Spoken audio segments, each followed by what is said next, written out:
सतनाम।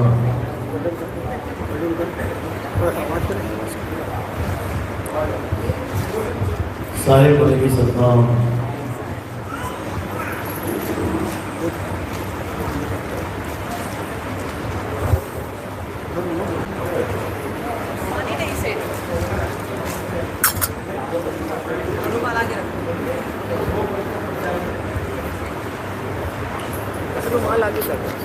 तो आज परम पिता परमात्मा की अपार कृपा से, पति छोड़ की अपार दया से अहमदाबाद में सदगुरु बंदी छोड़ कबीर साहिब के प्रकट दिवस के उपलक्ष्य में ये भव्य सत्संग रखा गया। बहुत बड़े भाव होते हैं उन जीवों के जो अपने पूरे जीवन काल में एक बार भी कबीर साहब के इस मूल ज्ञान को सुना है, और उससे भी बड़े भाग होते हैं उन जीवों के जो इस मूल ज्ञान को थोड़ा सा भी समझ पाते हैं। क्योंकि सुनना आसान है, घंटा 2 घंटा सुन के चले गए, लेकिन इस ज्ञान को समझना बहुत मुश्किल है। पहली बार में तो ये समझ में ही नहीं आता कि बताया क्या जा रहा है। धीरे धीरे धीरे धीरे अगर ये जीव सुनना शुरू करेगा, तब जाके साल 2 साल 5 साल में उसको समझ में आता है कि आखिर नितिन दास समझा क्या रहा है। ये कोई एक बार का खेल नहीं है कि एक बार आए सत्संग सुन लिया तो सबको जान गए, कुछ नहीं। कितने फोन आते हैं कि 3 साल 4 साल 5 साल से सुन रहे हैं, अब जाके समझ में आया कि आप बता क्या रहे हैं। क्योंकि ये मूल ज्ञान है, और बाकी जितना भी ज्ञान आज तक आपने सुना है आपके घर में, आपके परिवार में, आपके रिश्तेदारों में, गली मोहल्ले में, देश प्रदेश में, ये जितना भी ज्ञान चल रहा है A to Z, ये सब पवित्र ज्ञान है। 2 प्रकार के ज्ञान है, एक पवित्र ज्ञान है और एक मूल ज्ञान है। पवित्र ज्ञान मतलब हिंदू है तो मंदिर जाके पूजा करे, मुस्लिम है तो नमाज पढ़े, सिख है तो गुरुद्वारे जाए, ईसाई है तो चर्च में जाए, और जो जो उनके संतों ने, उनके महंतों ने जो भी समझाया उसको वो फॉलो करे, पूजा करे, पाठ करे, हवन करे, यज्ञ करे, नाना प्रकार की धार्मिक गतिविधियां, कर्म कांड है वो सब फॉलो करें। ये सब पवित्र ज्ञान में आता है। पवित्र ज्ञान वो ज्ञान है जो एक शुरुआत है। हिंदू को भगवान से जोड़ने के लिए, मुसलमान को अल्लाह से जोड़ने के लिए, सिख को वाहिगुरु तक पहुंचने के लिए, और ईसाई को गॉड तक पहुंचने के लिए जो पहला पाठ पढ़ाया जाता है, जो पहला कदम उठाया जाता है, उसे पवित्र ज्ञान कहते हैं। लेकिन केवल पवित्र ज्ञान के द्वारा ना तो हिंदू राम को पा सकता है, ना मुसलमान खुदा को पा सकता है, ना सिख वाहिगुरु को पा सकता है, और ना ईसाई गॉड को पा सकता है। शुरुआत तो कर दी, लेकिन अंत तक नहीं, यानी मंजिल तक नहीं पहुंच सकता। अब मंजिल तक पहुंचने के लिए क्या करना पड़ेगा? हमें मूल ज्ञान को समझना पड़ेगा। पवित्र ज्ञान हिंदू, मुस्लिम, सिख, ईसाई का अलग अलग हो सकता है और है भी, लेकिन मूल ज्ञान ये हिंदू, मुस्लिम, सिख, ईसाई, जैन, बौद्ध, ये सबका एक ही है, सबका एक ही है। उंगली अलग अलग हो सकती है, 5 दिख रही है, लेकिन हथेली एक ही है। बस इसको समझना है। तो आज इसी मूल ज्ञान को समझेंगे, जिसको समझ के हिंदू अपने राम को प्राप्त कर देगा, मुसलमान अपने खुदा को प्राप्त कर देगा, सिख अपने वाहिगुरु को प्राप्त कर देगा, और ईसाई अपने गॉड को प्राप्त कर देगा। तो आज का सत्संग शुरू करने से पहले परम पिता परमात्मा के नाम पे जयकारा लगाएंगे और फिर सत्संग शुरू करेंगे। बोलिए परमपिता परमात्मा की। सतगुरुबंदी छोड़ कबीर साहेब की। सतगुरु मदनपति साहेब की। सतगुरु दुर्लभपति साहेब की। दीवान जवाहरपति साहेब की। सतगुरु राम सेवक साहेब की। सतगुरु रामपति साहेब की। प्रधान की। सभी हंसों की। पंडाल में आए सभी भक्तों की। इनके माता पिता गुरुदेव की। गाँव नगर बस्ती की। आज के आनंद की। सकल हंस को बंदगी साहेब बंदगी। तो कबीर साहब इस संसार में आते हैं हमें मूल ज्ञान समझाने के लिए। आज से 600 साल पहले जब धर्मदास जी को मिले तो धर्मदास जी खुद पवित्र ज्ञान में उलझे पड़े थे। धर्मदास जी हवन यज्ञ करते थे। एक दिन लकड़ियां जला रहे थे, यज्ञ कर रहे थे और सोच रहे थे कि मैं बहुत बड़ा काम कर रहा हूं, इससे भगवान खुश होगा, मुझे भगवान मिल जाएगा, मेरी भक्ति बनेगी, मैं पुण्यकर्मी बन जाऊंगा। खूब लगे पड़े स्वाहा स्वाहा करने में। स्वाहा स्वाहा करते हैं ना हवन यज्ञ वाले, वो लकड़ी का स्वाहा ही बनाना होता उन्होंने।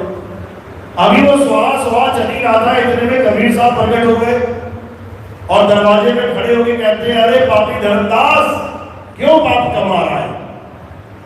अब जब इतनी बात सुनी तो धर्मदास खड़बड़ा गया, हैरान हो गया कि बताओ, मैं तो वेदों के अनुसार, जो वेदों में हवन यज्ञ बताए गए हैं, मैं तो उसके अनुसार काम कर रहा हूं, कर्मकांड कर रहा हूं, और ये कौन सा साधु है जो मुझे पापी कह रहा है।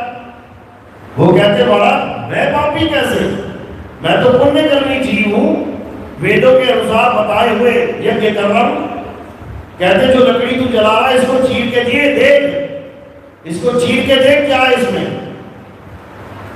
जैसे वो चीर के देखता है तो सूखी लकड़ी में क्या होती है, हजारों चींटियां जो उस आग में जल रही होती है। छोटे छोटे बच्चे, अंडे, वो सब आग में जल रहे होते हैं। इतना देख के एकदम रूह कांप जाती है उसकी कि अरे ये मैंने क्या कर दिया, इतना बड़ा पाप। जैसे ही पलट के देखता है तो वहां कोई खड़ा ही नहीं होता। कबीर साहब वहीं से अंदर ध्यान हो जाते हैं, गायब हो जाते हैं। अब ढूंढा ढांडी चालू, कौन था कौन था कौन था, ना दिन का चैन ना रातों का आराम, सब खत्म। बहुत परेशान रहने लग गए। अब बीवी कहती है क्यों परेशान रहते हो, क्या हो गया। कहते एक साधु आया था और मैं तो भगवान की पूजा विधि कर रहा था, मैं तो ऋषियों मुनियों के द्वारा बताए हुए यज्ञ कर रहा था और वो मुझे पापी बता के चले गए, और मैंने जब उनके कहे अनुसार लकड़ी चीरी तो उसमें चींटियां थी, सच में मैं पाप कमा रहा था। तो कहती फिर उनको पूछना था। कहते पूछता कैसे, लोग आया बोले, अब वो मिल ही नहीं रहे। तो कहती है कोई बात नहीं, साधु ही तो था, साधु का क्या है, जहां गुड़ फेंको वहां मक्खी आ जाती है, यानी जहां भंडारे लगा दो वहां साधु अपने आप पहुंच जाते हैं। तो कहने लगी कि तुम भंडारे लगाओ, अपने आप साधु आ जाएंगे, उनमें वो भी होगा, पहचान लेना कौन है। कहते हैं उस समय 56 करोड़ की दौलत थी उनके पास। एक भंडारा लगाया, कबीर साहब नहीं आए, दूसरा लगाया, कबीर साहब नहीं आए, तीसरा लगाया, चौथा लगाया, लगाते लगाते लगाते लगाते कहते 56 करोड़ रुपया भंडारों में खर्च कर दिया, लेकिन कबीर साहब नहीं आए। अब हार गया, थक गया, परेशान हो गया, कंगाल भी हो गया और वो साधु भी नहीं मिला। अब क्या फैसला लेता है कि अब जीने का कोई फायदा नहीं, अब मौत को ही गले लगाना चाहिए। तो मियां बीवी दोनों कहते हैं नदी के किनारे पहुंचे छलांग मारने के लिए। जैसे ही छलांग मारने लगे इतने में फिर से आवाज आई, अरे पापी धर्मदास फिर पाप कमाने जा रहा है, क्योंकि आत्महत्या करना भी महापाप है। इतनी आवाज सुनी और एकदम पैर रुक गए।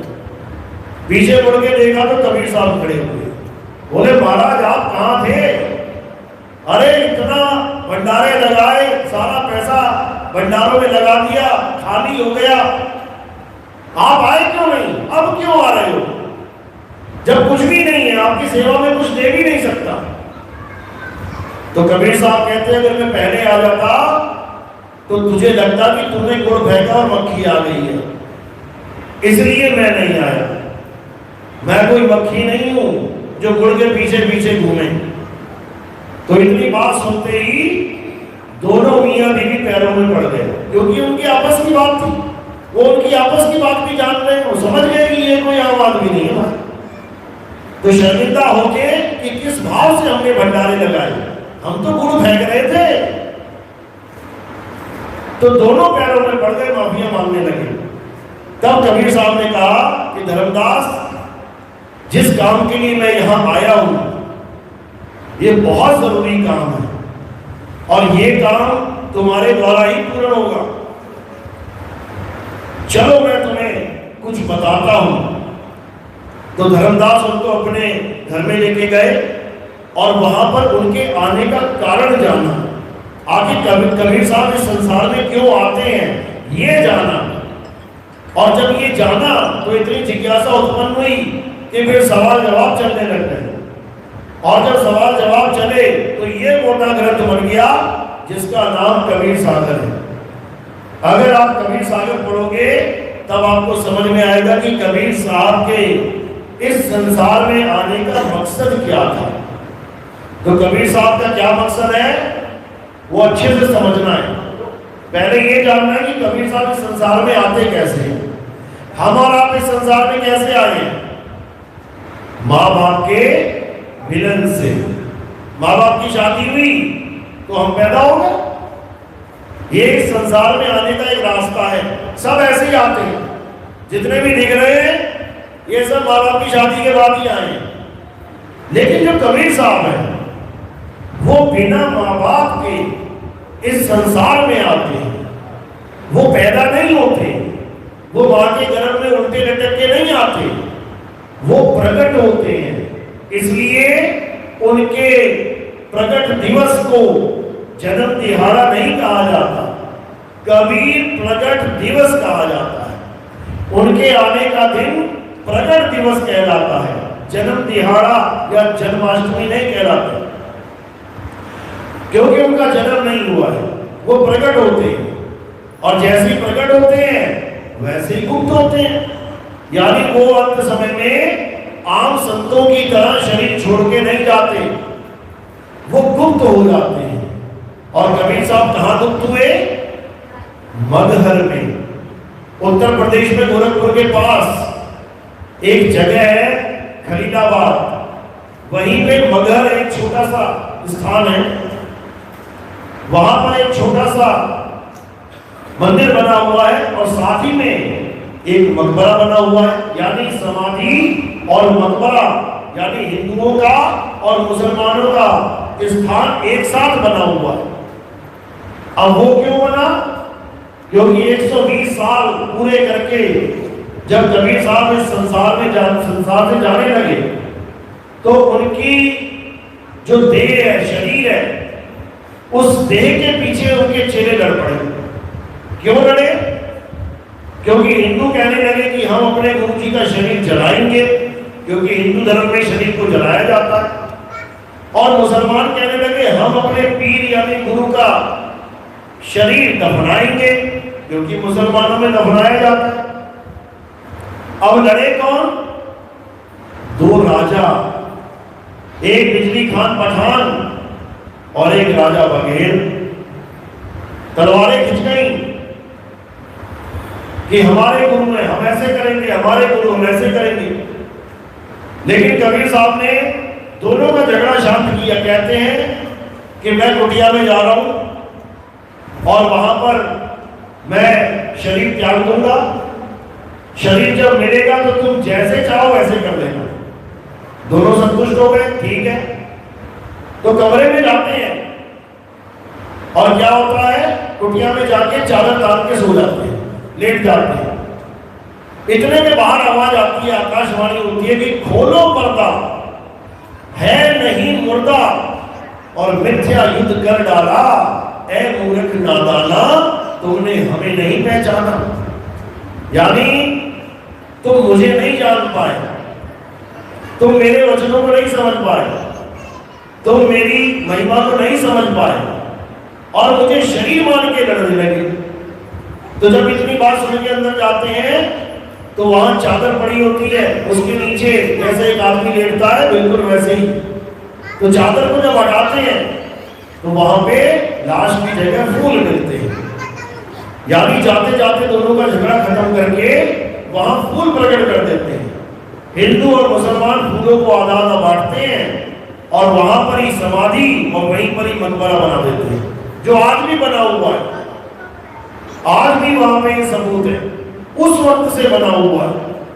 तो कबीर साहब की महिमा ऐसी है, यानी वो आते भी प्रकट होते हैं और जाते भी लुप्त होते हैं। ना तो शरीर 5 तत्वों का धारण करते हैं और ना ही शरीर 5 तत्वों का छोड़ के जाते हैं। ये तो हो गया उनके आने जाने का एक तरीका। अब वो आते क्यों हैं, कारण क्या है? क्योंकि उनके आने से पहले भी सारे धर्म, सारे कर्मकांड, सारे ऋषि मुनि सब कुछ चल रहा था, सारे नाम जाप सब कुछ पहले से चल रहा है। उनको आने की क्या जरूरत है? ऐसा क्या काम है जो उनके बिना पूरा नहीं हो रहा? कई लोग सवाल पूछते हैं कि गुरुजी हम कबीर पंथ ज्वाइन क्यों करें? मैं हिंदू हूं, मैं राम राम जपता हूं, मैं पूजा पाठ करता हूं और कबीर साहब ने भी कहा राम नाम की लूट है, लूट सके तो लूट, अंत काल पछताएगा प्राण जाएंगे छूट। तो कबीर साहब भी राम राम की बात कर रहे हैं, मैं भी राम राम कर रहा हूं, हिंदू धर्म में रह के राम राम कर रहा हूं, मंदिरों में जाके राम राम कर रहा हूं। मुझे कबीर पंथ ज्वाइन करने की जरूरत क्या है? अभी समझ में आएगा कि आखिर क्या जरूरत है। कबीर साहब के आने से पहले हिंदू भी थे और मुसलमान भी थे, दोनों थे। हिंदू अपनी पूजा पाठ में लगे पड़े थे, मंदिर जाओ, पूजा करो, पाठ करो, आरतियां गाओ, हवन करो, यज्ञ करो। और मुसलमान अपने मस्जिदों में अपनी नमाजों में लगे पड़े थे। मस्जिद जाओ, कुरान पढ़ो, कलमा पढ़ो, 5 टाइम की नमाज पढ़ो, रोजे रखो। दोनों अपना अपना काम कर रहे थे और ये समझ के कि इससे हमारी मुक्ति 101% हो जाएगी। इतना भी शक नहीं था दोनों को कि जो हम कर रहे हैं उसमें कोई त्रुटि है, कोई कमी है, कुछ नहीं, बिल्कुल फुल एंड फाइनल। जैसे आज आप लोग भी जो कर रहे थे उसी को सत्य मान के, उसी को पूरा मान के तन मन धन से लगे पड़े थे। लगे पड़े थे कि नहीं? लगे पड़े थे। लेकिन जैसे ही मूल ज्ञान आया, 2018 से हमने YouTube पे सत्संग शुरू किए। धीरे धीरे धीरे धीरे जब ये ज्ञान आप लोग समझने लगे तब क्या क्या अनुभव हुआ, क्या लगा कि जो तुम कर रहे हो पूरा है कि अधूरा? आज यहां बैठे हो, क्यों बैठे हो? अगर वही सब पूरा होता तो यहां बैठने की जरूरत ही नहीं थी। जब मैंने शुरुआत करी तो मैं अकेला था, एक कमरे में बैठ के सत्संग करता था, शक्ल भी नहीं दिखाता था। 1.5 साल तक सत्संग करते करते शक्ल भी नहीं दिखाई, केवल आवाज आती थी। लेकिन आज हर शहर में हजारों लोग साथ खड़े हैं। क्यों? कोई हिंदू था, कोई मुसलमान था, कोई सिख था, कोई ईसाई था। आज भी हिंदू, मुस्लिम, सिख, ईसाई है। किसी का धर्म परिवर्तन करा दिया क्या? किसी का भी नहीं। तो क्या किया? केवल पवित्र ज्ञान से निकाल के मूल ज्ञान में एंट्री करवा दी। बस इतना सा काम किया। हिंदू हिंदू ही रहा, मुस्लिम मुस्लिम रहा, सिख सिख रहा, ईसाई ईसाई रहा। बस क्या चीज बता दी? जो असली चीज है वो समझा दी। बस यही काम कबीर साहब करने आते हैं। वो हिंदू को हिंदू ही रहने देते हैं, वो मुसलमान को मुसलमान रहने देते हैं, वो सिख को सिख और ईसाई को ईसाई रहने, उनको इससे मतलब ही नहीं है कि कौन सा आदमी क्या कर रहा है। जो मना है करो, क्योंकि पवित्र ज्ञान सारा मन का ही खेल है, सारा मन का खेल है। तो कबीर साहब क्या करेंगे फिर? मूल ज्ञान बताएंगे। तो कबीर साहब ने जब मूल ज्ञान समझाया, यानी जो राम राम जप रहा है उसको समझाया कि बेटा राम राम जपना नहीं है। जो अल्लाह अल्लाह जप रहा था उसे समझाया बेटा अल्लाह अल्लाह जपना नहीं है। जो वाहिगुरु वाहिगुरु गॉड गॉड जपेगा उसको समझाएंगे कि वाहिगुरु गॉड जपना नहीं है। तो क्या करना है? ढूंढना है। यानी हिंदू अपने राम को ढूंढना शुरू करे, मुस्लिम अपने खुदा को ढूंढना शुरू करे, सिख अपने वाहिगुरु को ढूंढना शुरू करे, और ईसाई अपने गॉड को ढूंढना शुरू करे। तब जाके वो परमात्मा को प्राप्त कर सकता है। कहते भी हैं परमात्मा को प्राप्त करो। प्राप्त कैसे करेंगे? कोई वस्तु प्राप्त करनी है तुमने तो कैसे करोगे? मार्केट में कोई वस्तु बट रही है, मिल रही है, अब उसे प्राप्त करना है तो कैसे करोगे? घर बैठ के नाम जपोगे? कभी नहीं मिलेगी। तो क्या करना पड़ेगा? एड्रेस पूछना पड़ेगा। अरे भाई वो सामान बट रहा है वो कहां बट रहा है, कौन सी गली में बट रहा है? और जैसे गली पता लग गई, अच्छा गली नंबर 5 में, तो भाई कहां रुकेगी जाके? गली नंबर 8 में? कभी नहीं। गली नंबर 9, 10, 11 में? कभी नहीं। कहां रुकेगी भाई? गली नंबर 5 में रुकेगी। क्यों? क्योंकि भेदी ने भेद बता दिया है कि वस्तु कहां मिल रही है। इसीलिए कबीर साहब कह रहे हैं अगर घर बैठ के नाम जपोगे तो वस्तु बट जाएगी, खाली हाथ रह जाओगे। तो क्या करना है? नाम जाप को छोड़ के वस्तु कहां पड़ी है वहां पहुंचना है, तब मिलेगी। तो कहते हैं वस्तु कहीं और ढूंढे कहीं, कैसे लागे हाथ और गुप्त वस्तु तब मिले, जब भेदी लीजे साथ। भेदी लीना साथ में और दीनी वस्तु लखाए, कोटि जन्म का पंथ था पल में पहुंचा जाए। यानी परमात्मा को सब पाना चाहते हैं। हिंदू भी चाहता है मुझे परमात्मा मिल जाए, मुसलमान भी चाहता है परमात्मा मिल जाए, सिख भी और ईसाई भी यही चाहता है मुझे परमात्मा मिल जाए। लेकिन बताने वालों ने ये गलती कर दी कि उसको जीते जी पाया जा सकता है, ये नहीं बताया। मरने के बाद सारे ठेका लेके बैठ गए, मंदिर आओ, पूजा करो, पाठ करो। पंडित जी फिर क्या होगा? मरने के बाद स्वर्ग चले जाओगे। अच्छा पंडित जी आप देखने आओगे कि मैं कहां पहुंचा हूं? क्या आप देख पाओगे मैं कहां पहुंचा हूं? या मैं आके बताऊंगा घर वालों को कि मैं कहां चला गया था? नहीं, ऐसा तो नहीं हो सकता। अरे जाने वाला बता नहीं सकता और यहां रहने वाला वहां पहुंच नहीं सकता, तो कौन देख रहा है कि मैं कहां गया? स्वर्ग चला गया कि नरक चला गया? ये सब भ्रम जाल है। मुसलमान भी लगा अल्लाह मिल जाए, अल्लाह मिल जाए, लेकिन क्या मिल रहा है? कहते मरने के बाद जन्नत मिल जाएगी। देखने जाएगा कोई क्या? कोई देखने गया क्या? सिख भी ईसाई भी इसी भ्रम में पड़े हैं कि जो मिलेगा मरने के बाद मिलेगा। और कबीर साहब कह रहे हैं अरे अब हूं मिला तो तब हूं मिलेगा, और नहीं तो जमपुर वासी।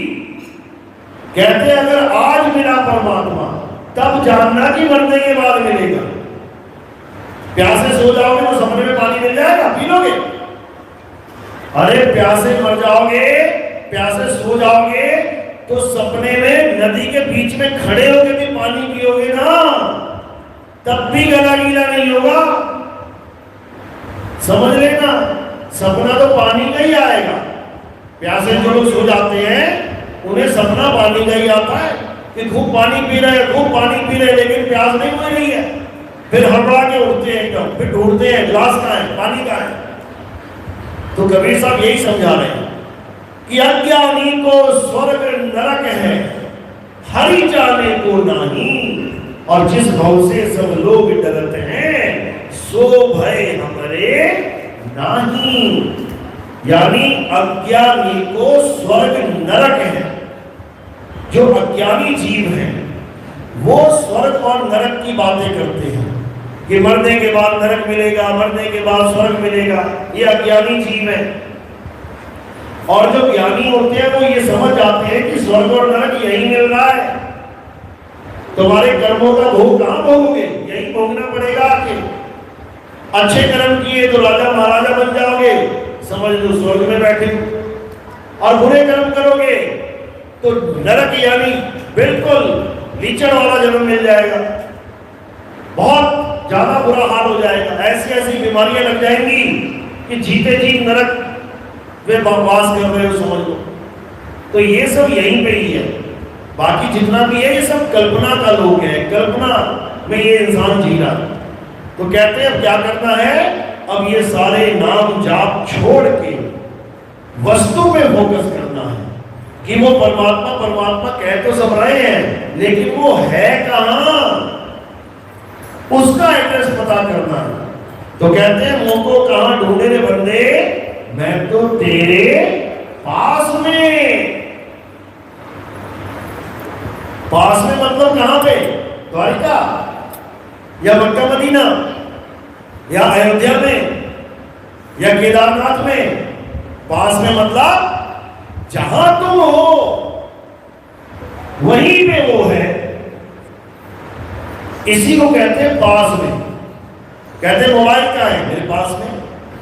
अब इस मोबाइल को ढूंढने अयोध्या जाओगे क्या, या मक्का मदीना चले जाओगे, या कहीं और सोमनाथ केदारनाथ जाना है। जो चीज मेरे पास है वो मेरे पास ही है, लेकिन मुझे मिल नहीं रही है। इसका मतलब बस एक कमी है कि मैं उसे ढूंढ नहीं रहा हूं। समझ लो, जो वस्तु मेरे पास है मगर मुझे नहीं मिल रही है तो मात्र एक कारण है कि मैं उसको ढूंढ नहीं रहा हूं। क्यों? क्योंकि ऐसा कोई मिल ही नहीं रहा जो मुझे उसके बारे में बता दे, उसके बारे में समझा दे।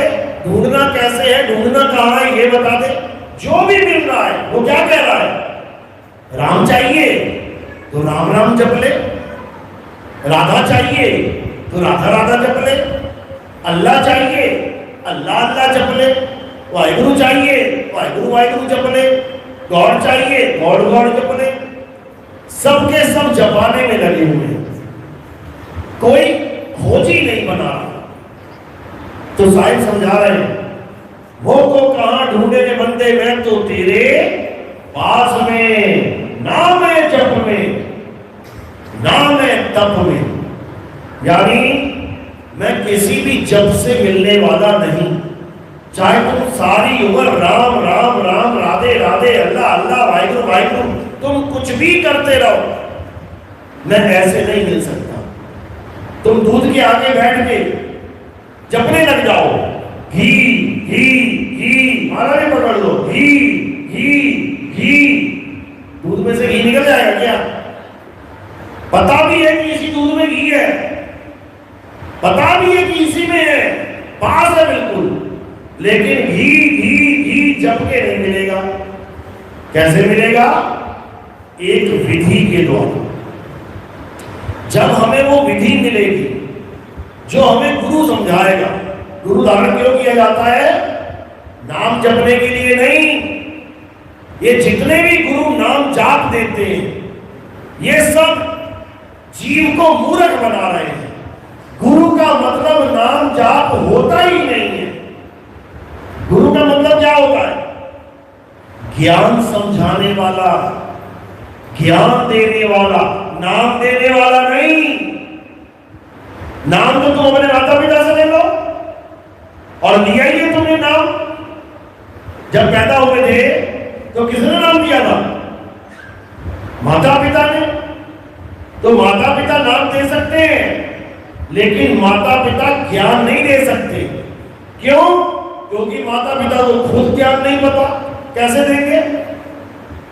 कौन सा ज्ञान? आत्मज्ञान। बाकी ज्ञान घूमे माता पिता को, बचपन से लेकर बुढ़ापे तक तो तुम्हें सिखाते रहे कुछ ना कुछ। चलना सिखाया, बोलना सिखाया, कपड़े पहनना सिखाया, नहाना धोना सिखाया, स्कूल जाना सिखाया, मार्केट ले जाना सिखाया, सब कुछ सिखाया। लेकिन कोई माँ बाप ये नहीं बता पाया कि बेटा तू शरीर नहीं, तू आत्मा है। किस किस के माँ बाप ने बताया था कि तू शरीर नहीं, तू आत्मा है? अरे खुद को भी शरीर माने बैठे हैं माँ बाप, और अपने बच्चों को भी शरीर मान के बैठे हुए हैं। वो क्या बताएंगे? ये कौन बताता है? ये गुरुदेव बताते हैं, ये कबीर साहब बताते हैं कि तुम शरीर नहीं, तुम आत्मा हो। ये कबीर साहब बताते हैं। तो ये ज्ञान क्या कहलाता है? आत्म ज्ञान। सारे समझा रहे पानी में, कह रहे जग में नींद प्यासी, मोहे देखते आवे हासी, आत्म ज्ञान बिना नर भटके, कभी काबा कभी काशी। कौन से ज्ञान के बिना? आत्म ज्ञान के बिना। मंदिर ज्ञान, मस्जिद ज्ञान, गुरुद्वारा ज्ञान, चर्च ज्ञान, नाम ज्ञान, पूजा पाठ ज्ञान, हवन ज्ञान, यज्ञ ज्ञान, इस ज्ञान के बिना नहीं, आत्म ज्ञान बिना न भटके। यानी जब तक हमें यह समझ में नहीं आ जाए कि आखिर हम कौन हैं और हमारा परमात्मा कहां है, तब तक हमारी भटकना कभी खत्म हो ही नहीं सकती। देख लो, परमात्मा को ढूंढने के लिए कहां कहां नहीं जा रहे लोग। वृंदावन भरा पड़ा है, अयोध्या भरी पड़ी है, केदारनाथ भरा पड़ा है, अमृतसर भरा पड़ा है, मक्का मदीना भरा पड़ा है। कोई धार्मिक स्थान बता दो जहां नहीं भटक रहे लोग। हर जगह भीड़ हुई पड़ी है। उसके बाद क्या होता है? उसके बाद दुर्घटनाएं हो जाती हैं। नेट पे सर्च कर लो, कोई भी तीर्थ स्थान जहां पर लोग नहीं मरे हैं, एक भी नहीं बता पाओगे। जहां भगदड़ नहीं मची और 150 नहीं मरे हैं, हर जगह ये हाल है। क्या करने गए थे? भगवान को ढूंढने, और क्या मिल गया? मौत मिल गई। कुंभ से लेके वृंदावन तक, केदारनाथ से लेके मक्का मदीने तक, हर जगह हाहाकार मची हुई है। जिसको ढूंढने जा रहे हैं वो तुम्हारे पास है, लेकिन उसका ज्ञान नहीं है। तो कहते हैं बगल में छोरा और गांव में लिडोरा। पूरा गांव घूम लिया, बच्चा कहां है, बच्चा कहां है, मेरा बच्चा खो गया, मेरा बच्चा खो गया। और बच्चा ये लगा रखा है, बच्चा एक कमर में लटका रखा है, और पूरे गांव पूरे शहर में हल्ला मचा रखा है, मेरा बच्चा खो गया। बस इसी प्रकार जैसे एक हिरण सारी उम्र कस्तूरी अपनी नाभि में लेके घूमता है और बन बन भटकता जाता है, और भटकते भटकते भटकते एक दिन किसी जंगल में जाके मर जाता है। बिल्कुल उसी तरह ये इंसान भटक रहा है। वो कस्तूरी इसके पास है, लेकिन इसको उसका ज्ञान ही नहीं है।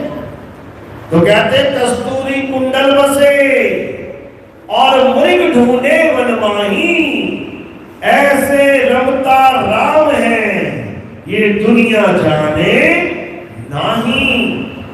रमता राम, इन दोनों शब्दों को अगर समझ लिया तो समझ लो कि जीवन धन्य हो जाएगा।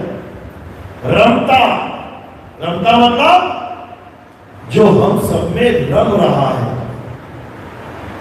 राम यानी वो परमपिता परमात्मा जो सब में रम रहा है। एक भी ऐसा जीव नहीं है जिसके पास परमात्मा नहीं है। 1 करोड़ मटके रख दो, सब में पानी भर दो, अब ऊपर जब चांद आएगा तो तुम्हें हर मटके में चांद दिखाई देगा। एक भी ऐसा मटका नहीं है जिसमें चांद की रोशनी नहीं मिलेगी, वो चांद दिखेगा। इसी प्रकार एक भी ऐसा जीव नहीं है जिसके पास आत्मा नहीं है। समझ लो, समुद्र है, एक है, हजारों लहरें चल रही हैं, एक भी ऐसी लहर नहीं है जिसके पास समुद्र नहीं है। लहर ऊपर दौड़ रही है और समुद्र नीचे है। जब तक समुद्र का ज्ञान नहीं हुआ, वो लहर बन के भागती रहेगी, भागती रहेगी, भागती रहेगी। और जैसे ही समुद्र का ज्ञान हो गया, जो बिल्कुल उसके पास में है, वो समुद्र में समा जाएगी। बस इतना सा खेल है। जिसके समझ में आ गया उसका काम बन गया, और जिसकी समझ में नहीं आया वो 84 में चला गया। तो यही कबीर साहब समझा रहे हैं कि घट घट मेरा साइया और सुनी सेज न कोई, बलिहारी व घट की जा घट परगट होए। लाखों करोड़ों अरबों खरबों लहरें हैं, ये सब लहरें हैं और सबके पास समुंदर है, लेकिन फिर भी नहीं मिल रहा। तो कह रहे बलिहारी व घट की, बलिहार जाते हैं उस लहर के जो इस ज्ञान को समझ जाती है कि मैं समुद्र के ऊपर ही हूं, समुद्र के बिना मेरी कोई हस्ती नहीं है। बस अपनी एक अलग हस्ती बना के मैं उससे अलग होकर घूम रही हूं अज्ञानतावश। और जैसे ही मैं अपनी असली हस्ती को जान लूंगी, नकली हस्ती खत्म हो जाएगी। नकली हस्ती क्या है? ये सारे शरीर, मैं आदमी, मैं औरत, मैं बच्चा, मैं बूढ़ा, मैं जवान, ये नकली हस्ती है तुम्हारी, ये खत्म हो जाएगी एक दिन। लेकिन असली हस्ती क्या है? आत्मा, जो कभी खत्म नहीं होगी। तो अपने आप को जान के जब हम अपनी असली हस्ती में समा जाएंगे, तब हमारा ये जन्म और मरण खत्म हो जाएगा। बस इतना सा खेल है। यही हिंदू धर्म में भी समझा रहे हैं। कह रहे तुझ में राम, मुझ में राम, सब में राम समाया, और सबसे कर लो प्रेम जगत में कोई नहीं पराया। क्या बोल रहे हैं कि तेरा राम उस मंदिर में, मेरा राम इस मंदिर में राम समाया, ऐसा तो नहीं बोला। ये बोला तुझ में राम और मुझ में राम, यानी तू भी बिना राम के नहीं है और मैं भी बिना राम के नहीं। हर इंसान राम के बिना नहीं है, बस राम की पहचान नहीं कर पा रहा है। तो क्या करना है? अब उस राम को पहचानना है, जिसको पहचान के हमारा ये जन्म मरण का खेल खत्म हो जाएगा। तो कैसे पहचानेंगे? जब हमारे जीवन में आत्मज्ञानी गुरु आएगा, मंत्र देने वाला, नाम जपाने वाला नहीं कि 8 करोड़ बार राधे राधे जप ले, 10 करोड़ बार राम राम जप ले, 50 करोड़ बार अल्लाह अल्लाह जप ले, 1000 करोड़ बार वाहिगुरु वाहिगुरु जप ले, ये वाला गुरु नहीं। इसको जपी कहते हैं। ये गुरु कौन है? जपी। और अगर तपस्या करवाने वाला मिल गया, चारों तरफ आग लगा के बीच में आंखें बंद करके बैठ जा, एक हाथ ऊपर खड़ा कर ले, 20 साल हाथ ही ऊपर रख, एक पैर पे खड़ा हो जा, 10 साल एक ही पैर पे खड़ा हो जा, या दोनों पैर पे खड़ा है तो बैठना ही नहीं है, खड़ा रहे, पैर ये हाथी जैसे मोटे मोटे हो जाएंगे। भरा पड़ा है वीडियो, यूट्यूब भरा पड़ा है। बस एक बार देख देना, तपस्वी साधु, और देखना कैसे कैसे तपस्या कर रहे हैं। कोई कांटों के ऊपर लेटा हुआ है, डंडक का गद्दा समझ के, कोई जमीन में गर्दन तक गड़ा हुआ बैठा हुआ है। क्यों?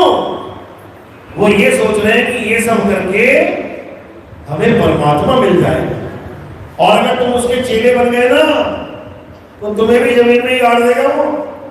अब गुरु जी गड़ा हुआ तो चेला थोड़ी नहीं घूमेगा, तो जैसा गुरु वैसा चेला।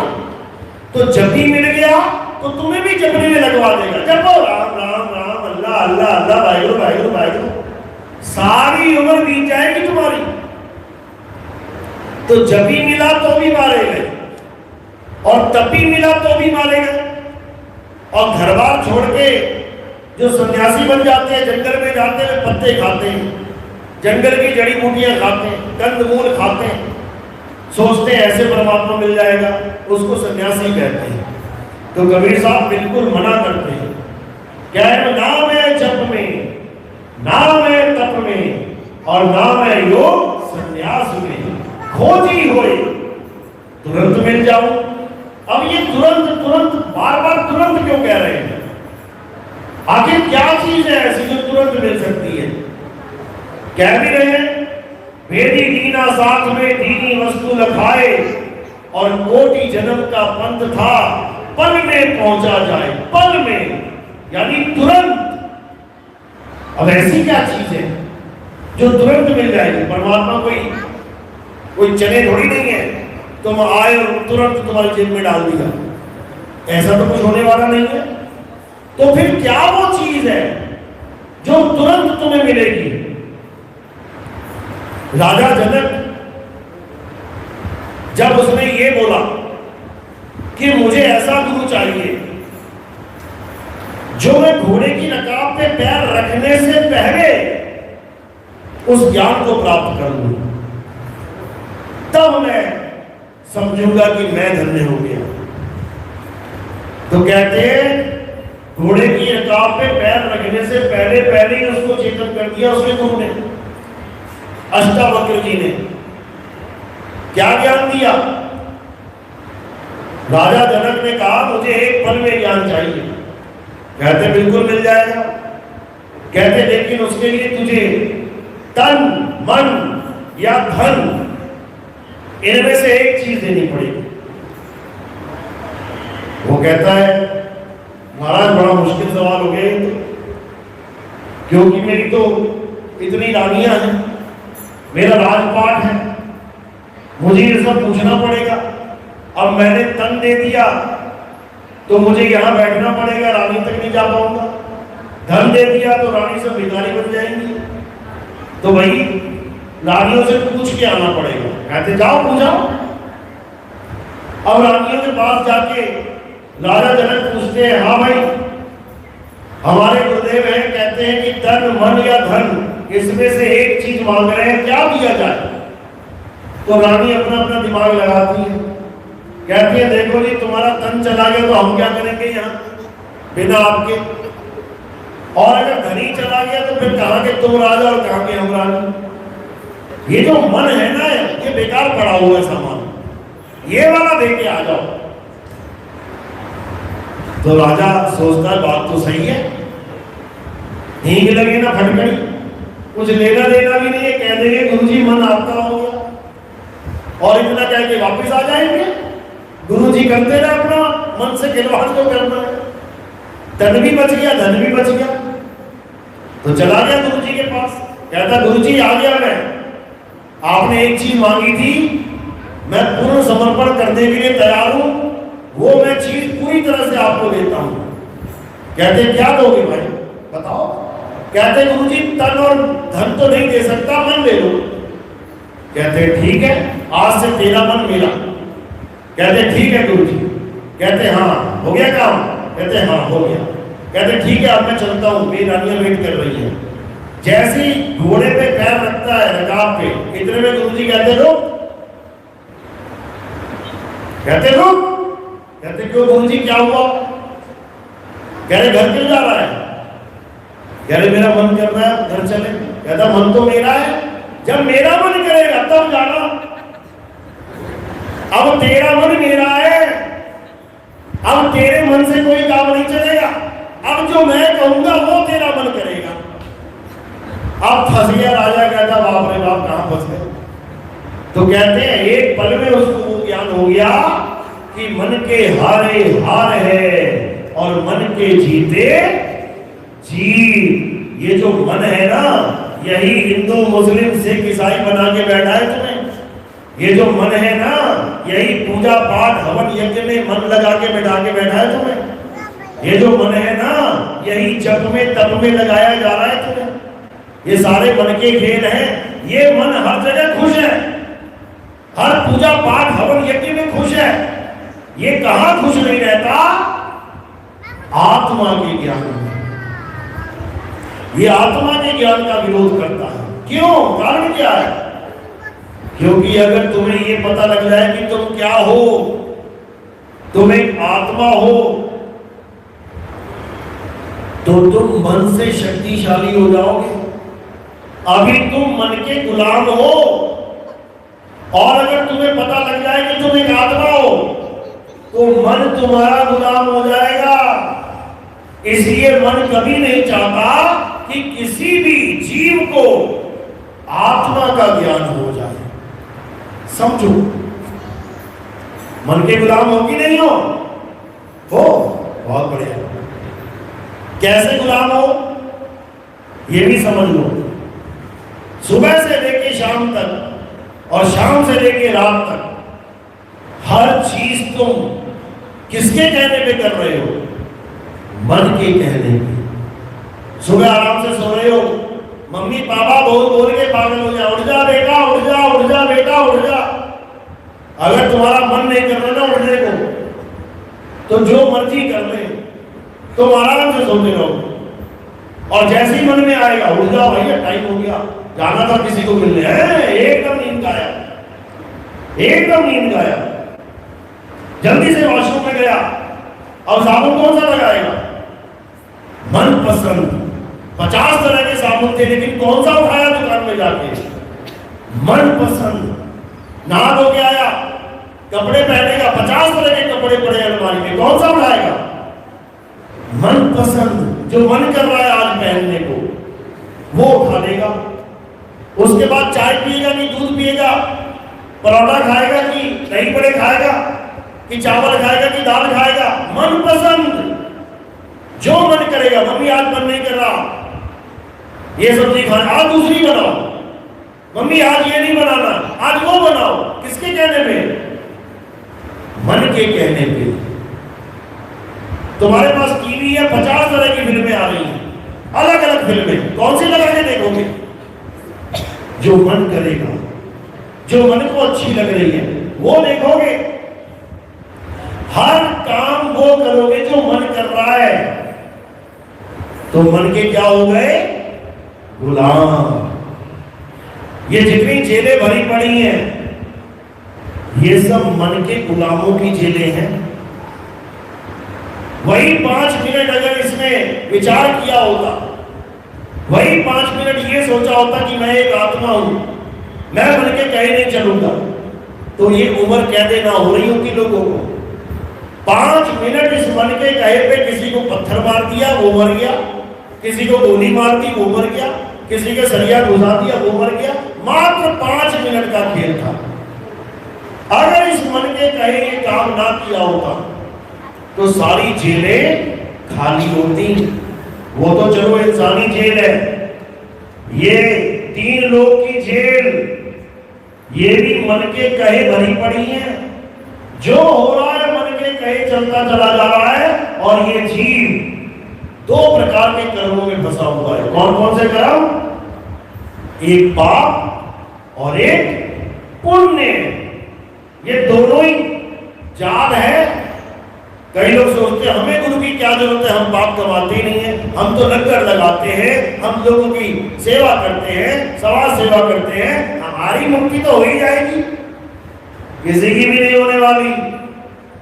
क्योंकि कबीर साहब समझा रहे हैं, पाप पुण्य ये दोनों बेड़ी, और एक लोहे एक कंचन के। पाप करोगे लोहे की बेड़ियां मिल जाएंगी, पुण्य करोगे सोने की बेड़ियां मिल जाएंगी। अभी गले में कोई किसी के लोहे की चैन पहना दे, जैसे कुत्ते के डालते हैं चैन, डलवा लोगे क्या? कभी नहीं डलवाओगे। लेकिन अभी कोई सोने की चैन डालने लगे तो फटाक से गर्दन आगे कर दोगे और कहोगे और मोटी। ये तो बात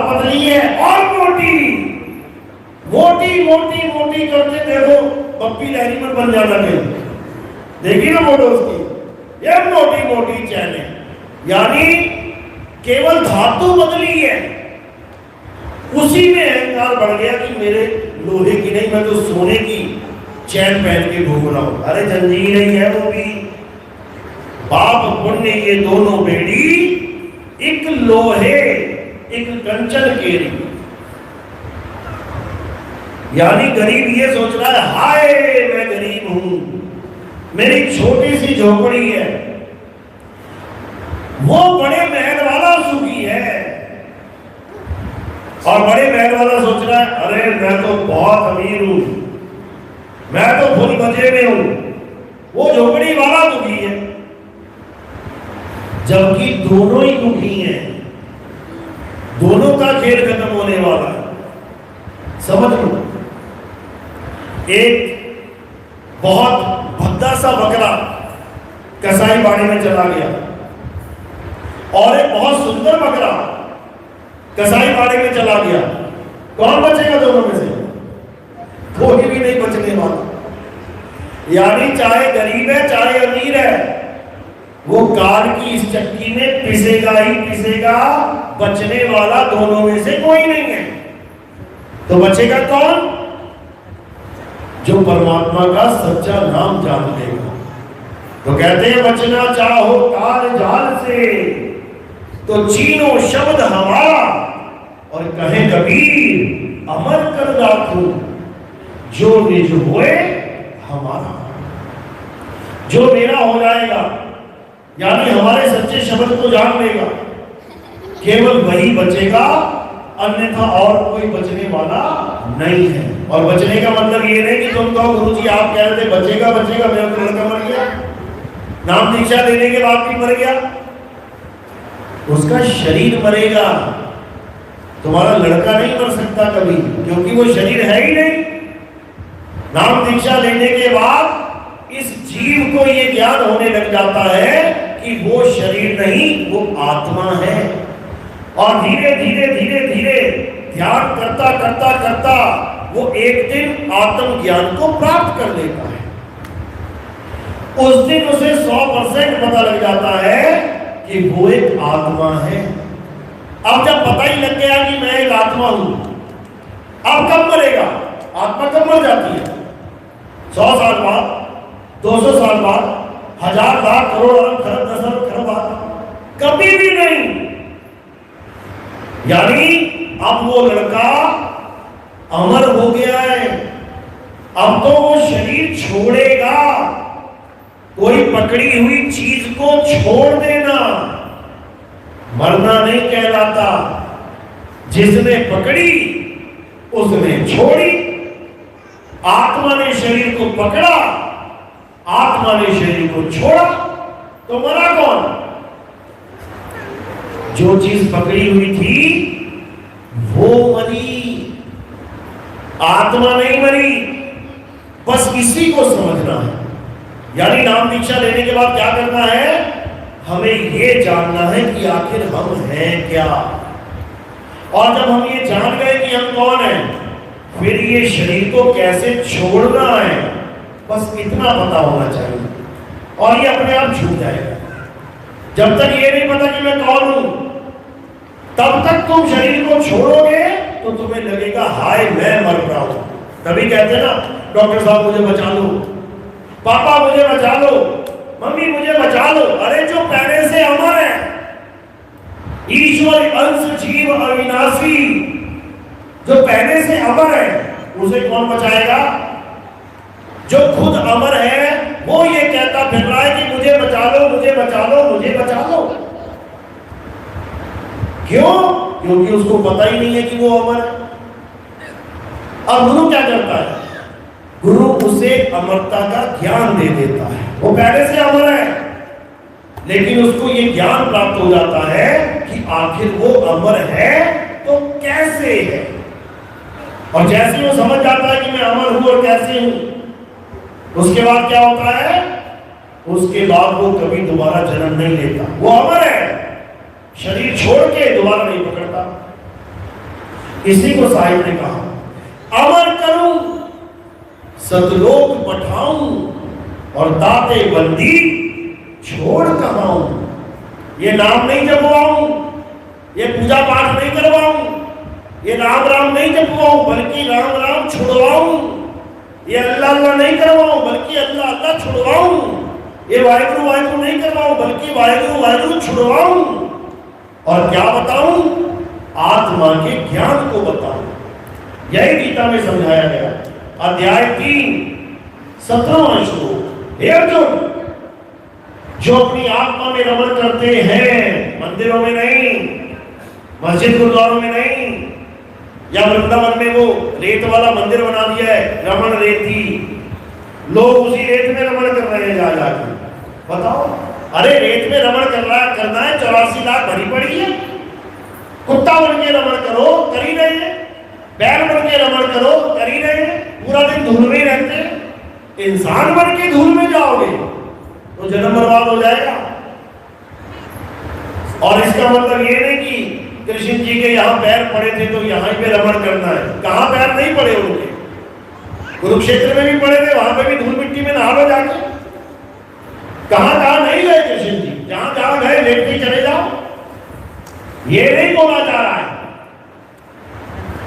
ये बताया जा रहा है कि हे अर्जुन, जो अपनी आत्मा में रमण करते हैं, जो अपनी आत्मा में तृप्त हैं, जो अपनी आत्मा में संतुष्ट हैं, उनके लिए कोई धार्मिक कर्म कर्तव्य लागू ही नहीं होता।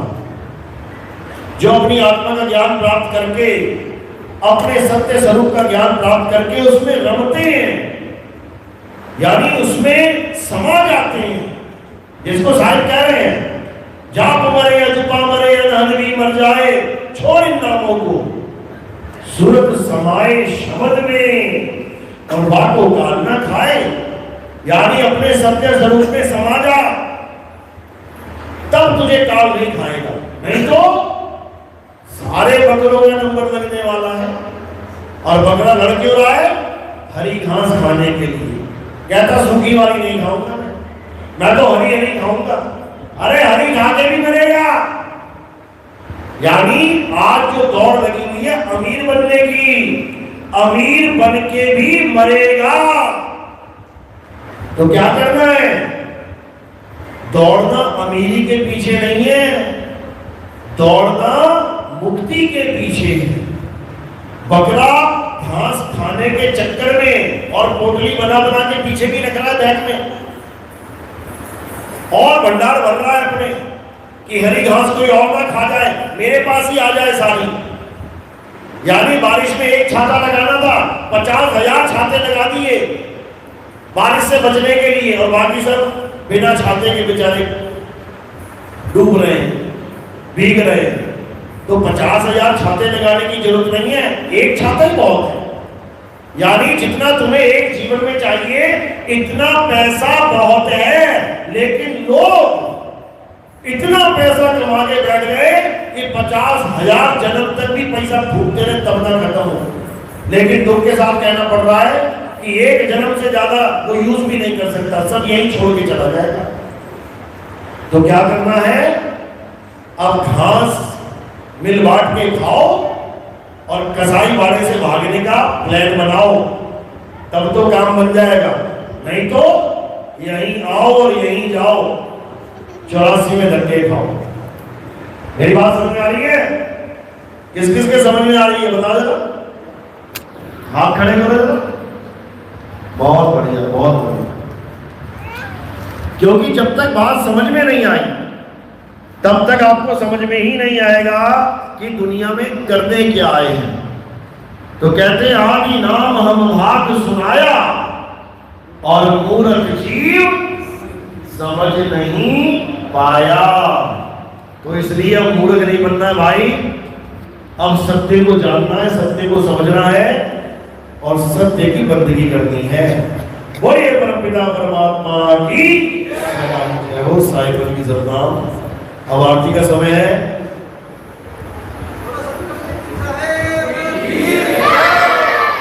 आरती कैसे करनी है समझ लो।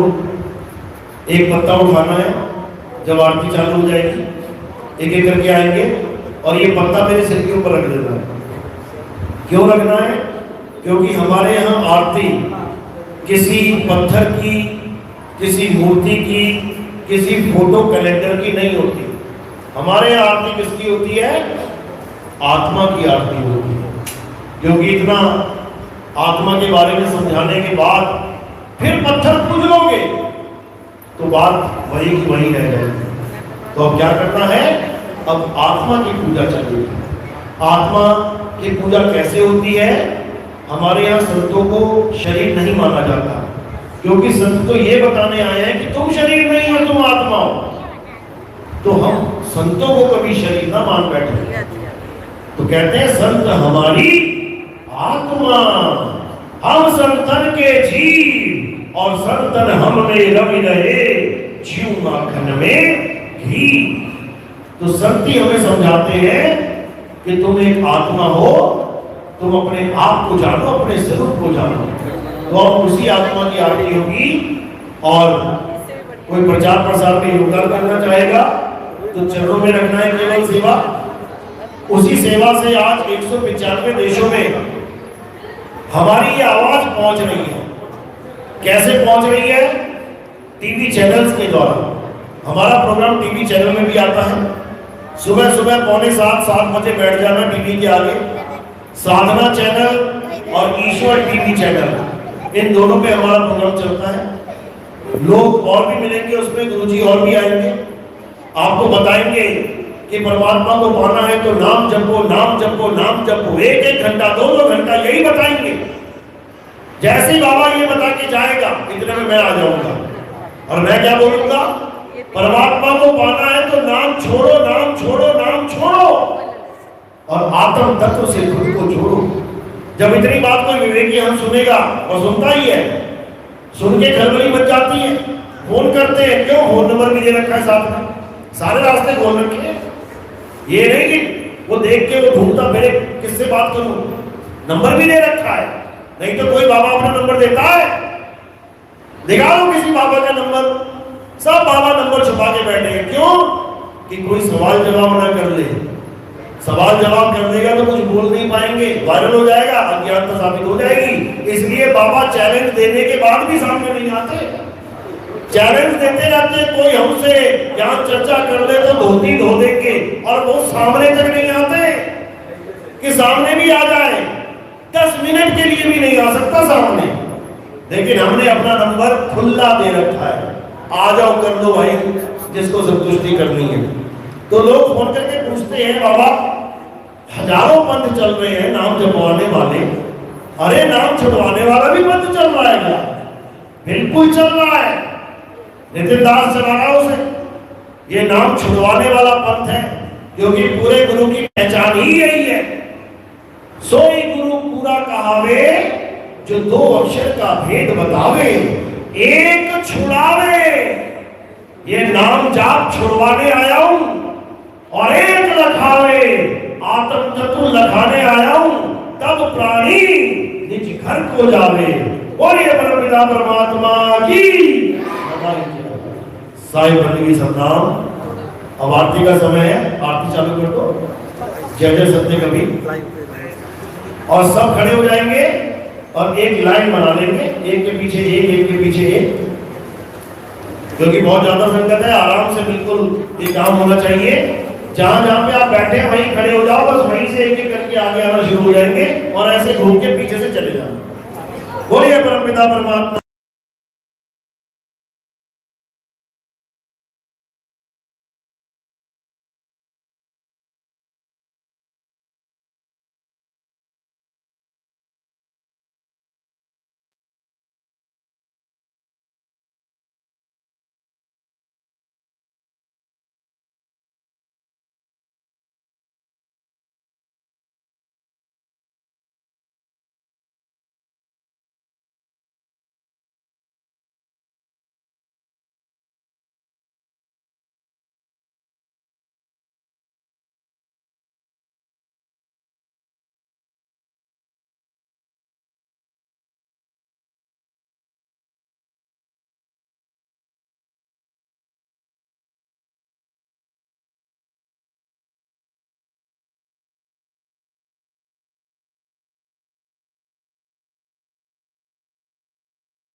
थे